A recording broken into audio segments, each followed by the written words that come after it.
कि पहली चीज आपने बोला कि सबसे संजीदा जो केस लगे हैं मुनव्वर फारूकी के ऊपर क्यों लगे हैं, बाकियों के ऊपर देखिए अंदर तो सभी हैं, पर वो थे ऑर्गेनाइजर्स जिन्होंने ऑर्गेनाइज करा था। लेकिन जोक्स लिखे किसने, पब्लिकली बोला किसने, वो मुनव्वर फारूकी के अंदर उसने करा है।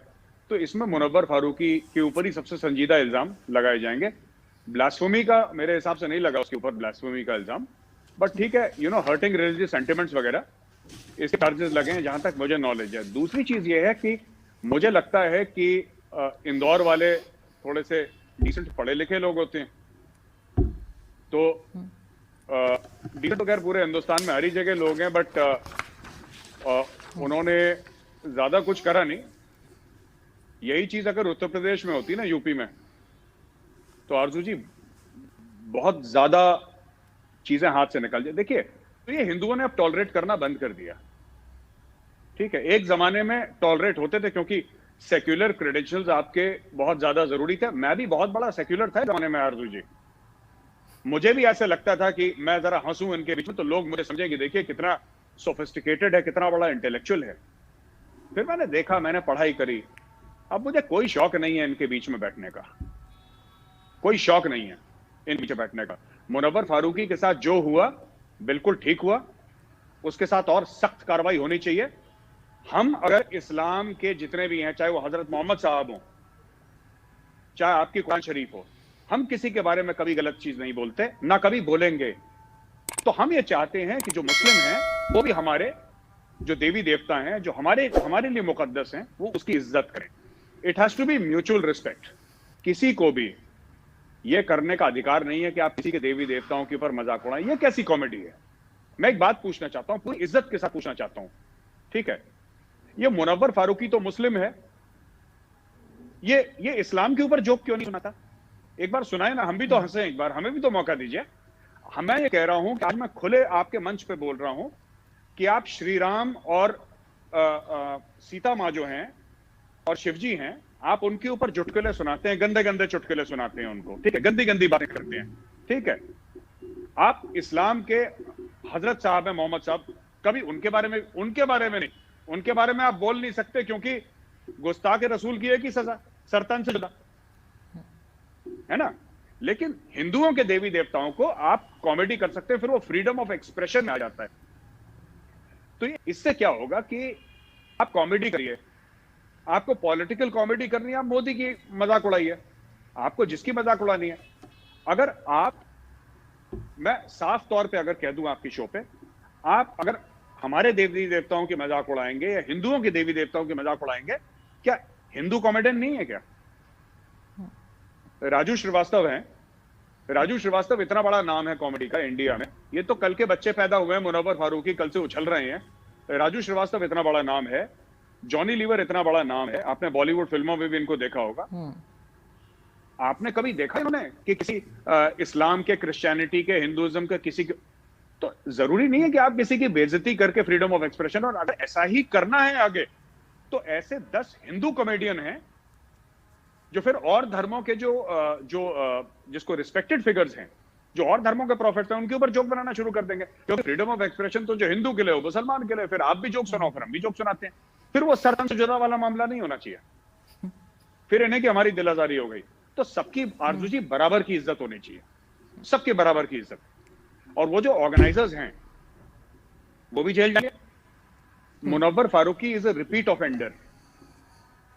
आप इसके अगर जाएंगे यूट्यूब में तो आप देखेंगे बार बार यही काम करता है, बार बार यही काम करता है। इसने हिंदुओं के बारे में बोला था, जो ट्रेन में साधु जले थे ना, जो साधुओं को जलाया गया था, जो मुस्लिम मॉब था जिन्होंने करीब 50-60 साधुओं को जिंदा जला दिया था ट्रेन में, तो इसने बोला कि क्या फर्क पड़ता है, वैसे ही तो हिंदू जलते हैं ना मरने के बाद। ये स्टेज पे बोल रहा है और इसको यहां के लिबरल्स प्रोटेक्ट कर रहे हैं कि भाई इसको थप्पड़ मार दिया। आपने बात करी जो अमेरिकन हैं, कॉमेडियंस हैं, जीसस की मजाक उड़ाई है उन्होंने, तो हमने तो कभी नहीं बोला कि तुम जीसस की मजाक मत उड़ाओ। पर हिंदुस्तान का नाम भारत है, भरत, राजा भरत के नाम से भारत बना है। तो राजा भरत के वंशजों के ऊपर अगर आप भारत में रह के मजाक उड़ाएंगे तो I don't think that is proper. ये एक जमाना था जब लोग टॉलरेट करते थे, और इन लोगों को पुरानी आदत लगी हुई है, इनको पुरानी चीजें, हैबिट्स लगी हुई हैं आरजू जी, कि हम बोल देंगे अच्छा होगा, हम लोग इंटेलेक्चुअल्स के बीच में बैठेंगे। अब बैठेंगे नहीं, पिटेंगे ये सब लोग।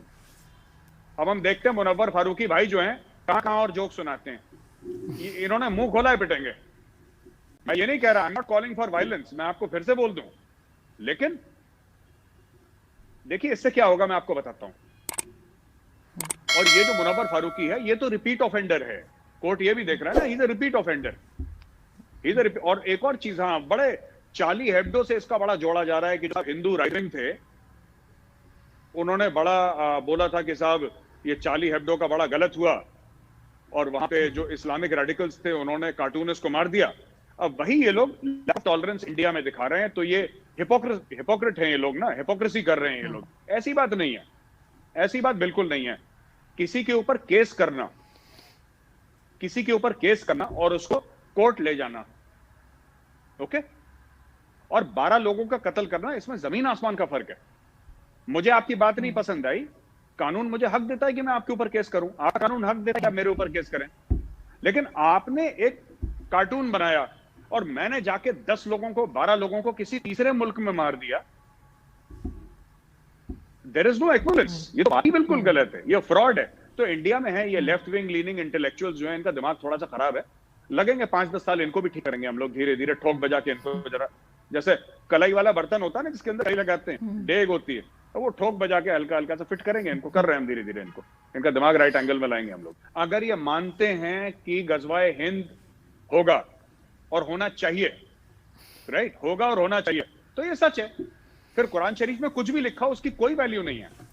अब एक बात बताइए आरजू जी, मैं आपको ये बोलूं कि मैं हिंदू हूं, राइट, मैं हिंदू हूं और मैंने जाके किसी और मजहब के 50 लोगों को मार दिया मैंने, ठीक है, और उसके बाद मैं बोलूं कि नहीं नहीं साहब आप मुझे ब्लेम नहीं कर सकते क्योंकि मेरी रिलीजियस बुक्स में लिखा है कि शांति और अमन होना चाहिए, साहब उसमें लिखा है, उसमें लिखा है, तो क्या हुआ, उसमें जो भी लिखा है मुझे क्या लेने देना उससे, मैंने तो कत्ल कर दिया है ना, या आपको क्या लेने देना उससे, एक बार कत्ल हो गया तो हो गया। तो लोग ये नहीं देखते कि किस किताब में क्या लिखा है, लोग ये देखते हैं कि उस किताब को मानने वाले जमीन पे क्या एक्शन करते हैं, वो कार्रवाई क्या करते हैं, वो कौन सी कार्रवाई अंजाम लाते हैं, उस पर डिपेंड करता है। नोबडी विल, किसी मुसलमान के पास इतना वक्त नहीं है कि वो हिंदुओं की किताब पढ़े, या किसी हिंदू के पास इतना वक्त नहीं है कि मुसलमानों की किताब पढ़े। हम तो जो हमारे सामने एक्शन होता है हम एक्शन देखते हैं, राइट। अब लोग कहते हैं कि अलकायदा है, अलकायदा वाले वो कहते हैं अव्वल तो अलकायदा वाले मुसलमान है ही नहीं, कई लोग ऐसे कहते हैं। अलकायदा वाले कहते हैं मुसलमान है, कहते हैं हम इस्लाम के लिए लड़ रहे हैं। इस्लामिक स्टेट ग्रुप ने, दाइश ने अपना नाम इस्लामिक स्टेट रखा है। दुनिया को यह सर्टिफिकेट नहीं चाहिए कि मुस्लिम कौन है नहीं है, उनको यह पता है कि इस्लामिक स्टेट ने हजारों लोगों के गले काट दिए। तो जो जमीन पे फैक्ट्स है, हमें हकाइक पे बात करनी चाहिए। जैसे इमरान खान साहब ने जमीमा गोल्डस्मिथ से शादी करी, तो वो पहले इस्लाम में कन्वर्ट हुई तब ना जाके इमरान खान के साथ शादी हुई जी, वरना कोई अलाउ करता कि इमरान खान यहूदी से शादी कर ले, ठीक है। तो मैं आपको एक बात ये बताना चाहता हूं आरजू जी कि ये जो लव जिहाद वाला लॉ है ना, ये नहीं कहता कि हिंदू और मुसलमान आपस में शादी नहीं कर सकते, ये लॉ नहीं है।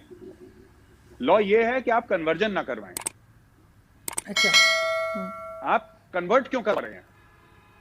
और दूसरी चीज है, अगर आप ये जितने भी केसेस देखें लव जिहाद, 99% में आप देखेंगे कि जो लड़का है वो मुसलमान है और लड़की है हिंदू है। यही आप पाकिस्तान में देखिए, जितने भी लड़कियों के कन्वर्जन हो रहे हैं, जितने भी पाकिस्तान में, तो 100% आप देखेंगे कि लड़की या तो हिंदू है या सिख है या ईसाई है और लड़के मुसलमान है। ऐसे बहुत कम केसेस हुए हैं, मैं पास्ट 5 साल की बात कर रहा हूं, पहले की नहीं। जो अच्छे खासे खानदानों में, परिवारों में शादी होती है, पढ़े लिखे, मैं उनकी बात नहीं कर रहा हूं जो एक्सेप्शंस हैं, मैं कह रहा हूं जनरली। जैसे मिट्टू मियां हैं आपके बहुत, वो भी पूरी जनरली है वहां पे, तो मिट्टू मियां साहब जो करवाते हैं वो क्या करवाते हैं, यही तो करवाते हैं वो, that is what they do. मेरा ये कहने का मतलब है आपसे कि लव जिहाद का लॉ ये नहीं कहता कि मुसलमान और हिंदू की शादी नहीं हो सकती, वो ये कहता है कि आपको इसका मजहब क्यों बदलना है, आपको शादी करनी करिए, मजहब क्यों बदलना है। लेकिन फिर लोग बोलते नहीं, क्योंकि ज्यादातर लोगों का एम कन्वर्जन है। क्योंकि किसी मौलाना ने इनको सिखा रखा है कि वहां पे करोगे तो इतने पॉइंट मिलेंगे, इतनी हुरें मिलेंगी। जैसे वो जाकिर नाइक समझाता है ना, चैप्टर 1 वर्स 5 पैराग्राफ 3, वो पूरा ग्लॉसरी लेके बैठ जाता है। तो ये सब लगे ना काम पे। कुछ जेन्युइन केसेस भी हैं, हो सकता है कि मुसलमान लड़का सही में हिंदू लड़की से प्यार कर रहा हो, पर अगर आप सही में प्यार करते हो तो आप लड़की से प्यार करो ना।